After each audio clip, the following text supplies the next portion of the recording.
நம்ம பிரதர் பேர் அறிவானந்தம்.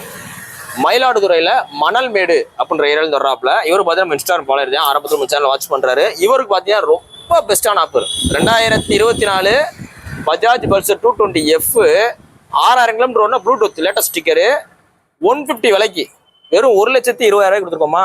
1,20,000 கொடுத்துருக்கோம். இந்த வண்டி அவர் வேணும்ன்றக்காக கிட்டத்தட்ட எப்போ ஞாயிற்று வந்து ஃபாலோ பண்றீங்களா? போட்ட நாள்ல இருந்து ஃபாலோ பண்றாரு. இவருக்காகவே 2-3 கஸ்டமருக்கு வேணாம்னு சொல்லி வண்டி நிப்பாட்டி வச்சிருக்கான். இவருக்காக 2 நாள் நிப்பாட்டி வச்சு கடைசி ஃபைனான்ஸ் போட்டுருக்கோமா ப்ரோ? ஃபைனான்ஸ் போட்டு வாங்கி கொடுத்தாச்சு. வண்டி பத்தி எதுவும் சொல்றீங்களா? வண்டி நல்லா இருக்கா? வண்டி பிடிச்சிருக்கு. அதனாலதான் ரிஸ்க் எடுத்து 300 கிலோமீட்டர் தாண்டி வந்திருக்கேன். 300 கிலோமீட்டர் தாண்டி நம்மகிட்ட வண்டி எடுக்கணுன்ற ஒரே ரீசனால வந்திருக்காரு. ஆனா ஃபைனான்ஸ்னால கொஞ்சம் டிலே, அவ்வளவுதான். நேத்தே நைட் வந்து மதுரையில ரூம் போட்டு ஸ்டே பண்ணிட்டு ஃபைனான்ஸ் கஷ்டப்பட்டு அரேஞ்ச் பண்ணி கொடுத்துட்டு ஒரு ஃபைனல் ஆச்சு. ஆமா சரி, ரைட்டு. பார்த்து போங்க. அது ரொம்ப லாங் போறீங்க, பார்த்து ஹெல்மெட் போட்டு சேஃப்டியா போங்க. ஓகேங்களா? சரி, ரைட். வாழ்த்துக்கள்.